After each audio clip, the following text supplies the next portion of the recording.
Guys, my name is Sumit and welcome to our channel mindful trader pro. इस video में हम सीखने वाले हैं how to start trading from the basics. सबसे पहले हम बात करते हैं ट्रेडिंग होती क्या है। ट्रेडिंग से हम मल्टीपल तरह से पैसे कमा सकते हैं, इन्वेस्टिंग करके, स्विंग ट्रेडिंग करके, इंट्राडे ट्रेडिंग करके, फ्यूचर एंड ऑप्शंस करके, कमोडिटी, और भी बहुत सारे वे हैं। पर ये एक बिगनर के लिए वीडियो है, तो इस वीडियो में हम 3 चीज़ डिस्कस करेंगे: इन्वेस्टिंग के बारे में, इंट्राडे ट्रेडिंग के बारे में, स्विंग ट्रेडिंग के बारे में। इंट्राडे ट्रेडिंग में हम बेसिकली जिस दिन हमने पोजीशन बनाई है उसी दिन हमें उस पोजीशन को क्लोज करना पड़ता है। जैसे इंडियन मार्केट ओपन हुई है हमारी 9:15 पर और 3:30 पर क्लोज होती है, तो 9:15 से 3:30 के बीच में हम कोई पोजीशन बनाएंगे और उस पोजीशन को क्लोज करेंगे। अब मन में सवाल आ रहा होगा, अगर वो पोजीशन बना ली और क्लोज ना कर पाए या किसी कारण भूल गए क्लोज करना, तो क्या होगा? तो उस बीच में वो ब्रोकर आपकी उस पोजीशन को क्लोज कर देगा और आपसे कुछ चार्जेस चार्ज करेगा, जिसे हम ऑटो स्क्वायर ऑफ चार्ज बोलते हैं। ये चार्जेस हर डीमेट अकाउंट में सेम होते हैं, 50 रुपीज़ प्लस 18% GST, या किसी डीमेट अकाउंट में चार्जेस थोड़े कम या ज़्यादा हो सकते हैं। ठीक है, तो ऐसी कंडीशन ही नहीं आने कि आप शेयर को होल्ड करके भूल जाए। अब सेकंड आता है हमारा investing. Investing is for long term. लंबे समय के लिए शेयर होल्ड करने के लिए हम इन्वेस्टिंग करते हैं। जैसे कि कुछ शेयर को हमें सालों तक होल्ड करना है, या कुछ महीनों तक होल्ड करना है, या कुछ हफ्तों तक, या जब तक हमारा मन चाहे जब तक होल्ड करना है, तो उसके लिए हम इन्वेस्टिंग करते हैं। अब हम आ जाते हैं स्विंग ट्रेडिंग के ऊपर। स्विंग ट्रेडिंग में क्या होता है? स्विंग ट्रेडिंग में बेसिकली हम कुछ हफ्ते के लिए शेयर को होल्ड करके रख लेते हैं। Specially people who have a job, this is the best way to earn second income, क्योंकि उनको स्क्रीन टाइम इन्वॉल्वमेंट कम होती है। स्क्रीन टाइम इन्वॉल्वमेंट कम है तो चार्ट बार बार नहीं देखना पड़ेगा, तो इसलिए वो अपनी जॉब पे भी ध्यान दे पाएंगे और एक सेकंड इनकम भी जनरेट कर पाएंगे साइड बाय साइड। स्टार्टिंग में मैं आपको सजेस्ट करूंगा कि आप इंट्राडे ट्रेडिंग करें, क्योंकि इसमें रिस्क कम होता है और अपनी कैपिटल वाइप आउट होने का डर नहीं होता है। अगर मैं आपको स्टार्टिंग में ही सजेस्ट कर दूं कि आप ऑप्शन ट्रेडिंग करें, तो आप अपनी कैपिटल जल्दी वाइप आउट कर लेंगे, क्योंकि इसमें रिस्क बहुत है, वॉलेटिलिटी बहुत है, तो आप अपनी कैपिटल जल्दी वाइप आउट कर सकते हैं। इसलिए मैं आपको सजेस्ट करूंगा कि आप इंट्राडे ट्रेडिंग ही करें। देखिए, ट्रेडिंग में लॉस होता ही है, इसे हम एक बिजनेस की तरह ट्रीट कर सकते हैं, क्योंकि जैसे बिजनेस में हम किसी भी बिजनेस में लॉस को अवॉइड नहीं कर सकते, ऐसे ट्रेडिंग में भी हम लॉस को अवॉइड नहीं कर सकते। अब आप कह रहे होंगे, ये हमने तो सुना था प्रॉफिट होता है। देखिए, हर बंदे को लॉस होता है ट्रेडिंग में। आप जितने भी यूट्यूबर्स देख लीजिए, उन्हें भी कभी ना कभी लॉस हुआ होगा, या अब भी होता है, क्योंकि किसी भी बिजनेस में आप लॉस अवॉइड नहीं कर सकते हैं। ट्रेडिंग को हम एक प्रोबेबिलिटी गेम से भी समझ सकते हैं। हमें फर्क नहीं पड़ता हम कितनी बार भी हारे या जीते, है ना, या कितनी बार भी हम गलत साबित हो या कितनी बार भी सही साबित हो, है ना। हमें सिर्फ फर्क पड़ता है कि जितनी बार हम रॉन्ग प्रूफ हो रहे हैं उतनी बार हम कम हारें, और जितनी बार हम राइट प्रूफ हो रहे हैं उतनी बार हम बड़े विन करें, क्योंकि बिग विन्स अकाउंट के ग्रोथ के लिए मैंडेटरी है। क्योंकि अगर हम बिग विन्स करेंगे तो हमारे अकाउंट की ग्रोथ बहुत जल्दी होगी। देखिए, स्मॉल डाउन्स तो आएंगे ही, तो इससे आपको घबराना नहीं है। स्मॉल लॉसेस तो होंगे ही, लॉसेस एक पार्ट है बिजनेस का, ठीक है, क्योंकि बिजनेस में आप एक्सपेंसेस होते हैं आपके, इस तरह से समझते हैं हम। बिजनेस में आपके एक्सपेंसेस होते हैं। क्या होते हैं वो expenses? Rent, electricity bill, raw material, और भी बहुत सारे एक्सपेंसेस होते हैं। तो ऐसे ट्रेडिंग में भी हम लॉसेस को एक्सपेंसेस के तरह ही समझ सकते हैं। रिस्क रिवॉर्ड रेशियो बहुत इंपॉर्टेंट पार्ट होता है ट्रेडिंग का। आगे हम डिस्कस करेंगे कि रिस्क रिवॉर्ड रेशियो कैसे मेंटेन रखना है, कैसे हम रिस्क रिवॉर्ड रेशियो को मेंटेन करके अपनी ट्रेडिंग जर्नी इजी कर सकते हैं।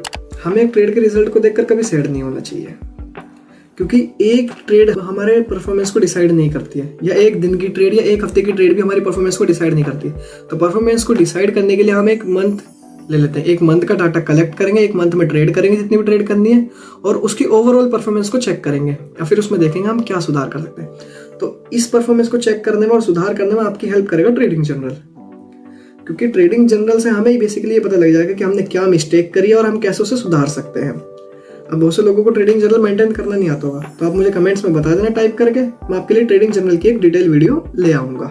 अब आपके मन में एक क्वेश्चन आ रहा होगा कि ट्रेडिंग स्टार्ट करने के लिए कितने पैसे की जरूरत है। तो बेसिकली मैं आपको बता दूं, आपका ये क्वेश्चन ही गलत है। ट्रेडिंग स्टार्ट करने के लिए आपको पैसे की जरूरत नहीं, आपको ट्रेडिंग सीखने के लिए पैसों की जरूरत है स्टार्टिंग में, क्योंकि किसी भी बिजनेस को अगर आप बिना सीखे करेंगे तो आपको सिर्फ लॉस ही होगा। ऐसी ही ट्रेडिंग है, अगर ट्रेडिंग को आप बिना सीखे करेंगे तो आपको लॉस ही होगा। तो मैं आपको इनिशियली बताऊंगा कि स्टार्टिंग में 5 से 10 हज़ार रुपये लेके आ सकते हैं ट्रेडिंग सीखने के लिए, ना कि अर्न करने के लिए। ठीक है, ट्रेडिंग सीखने के लिए आना हमें ये, ठीक।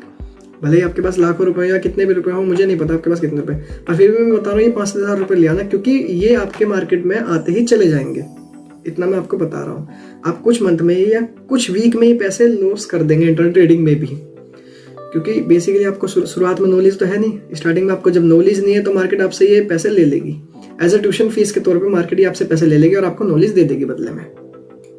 ठीक, तो स्टार्टिंग में वो पैसे लाएं जो आपसे अगर चले भी जाएं तो आपको नुकसान ना हो और आपको दुख ना हो। बहुत से बंदे लोन लेकर ट्रेडिंग करते हैं तो वो भी गलत है। इसलिए स्टार्टिंग में वही कैपिटल लानी है जो अगर हमसे लूज हो जाती है तो हमारी साइकोलॉजी पर कोई इफेक्ट ना पड़े। गाइस, इंडियन मार्केट्स में हम बेसिकली 2 जगह ट्रेड करते हैं। करते तो बहुत सारी जगह है, पर बेसिकली हम 2 जगह ज़्यादा ट्रेड करते हैं, स्टॉक्स में और इंडेक्स में। स्टॉक्स आ जाते हैं हमारे इक्विटी ट्रेडिंग के अंदर। For example Tata Motors, Tata power, Adani ports, Adani enterprise, SBI और भी बहुत सारे शेयर्स तो बहुत सारे हैं।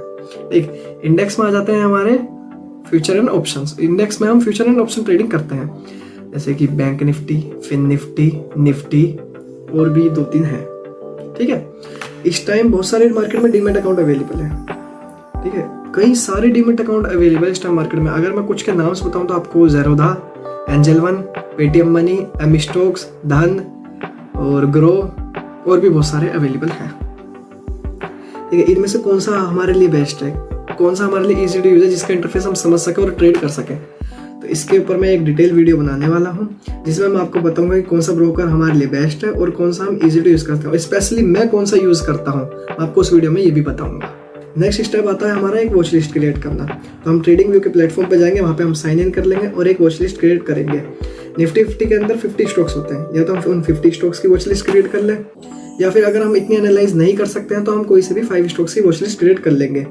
उन 5 स्टॉक्स की वॉच लिस्ट क्रिएट करके उन्हें आराम से एनालाइज करेंगे।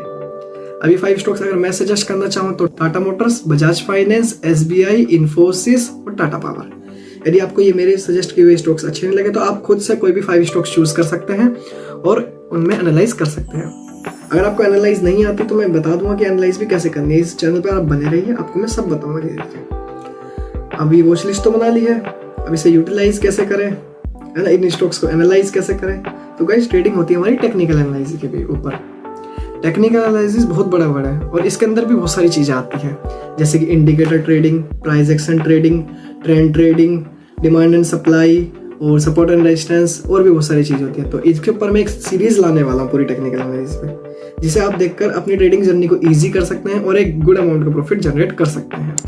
अब हम चलते हैं अपने नेक्स्ट स्टेप पर, रिस्क मैनेजमेंट। तो गाइस, अभी हमने देखा कि टेक्निकल एनालिसिस से हम ट्रेडिंग कर सकते हैं, हमारी टेक्निकल से ट्रेडिंग होती है, हम ट्रेड ले सकते हैं, पर उस ट्रेड के अंदर जो रिस्क इन्वॉल्वमेंट है और रिस्क को जो मैनेज करना है वो हम रिस्क मैनेजमेंट से कर सकते हैं। ट्रेड लेने से पहले हमें रिस्क को मैनेज करना होता है कि इस पर्टिकुलर ट्रेड पे हम इतना रिस्क ले सकते हैं, इतना रिस्क हम वेयर कर सकते हैं। तो रिस्क मैनेजमेंट एक बहुत बड़ा कॉन्सेप्ट है, इस पर भी हम एक जल्दी वीडियो लाने वाले हैं जिसमें हम बताएंगे 3 aspects of risk management techniques और भी बहुत सारी चीज़ें हम इसमें बताने वाले हैं जो हम वीडियो अपलोड करेंगे।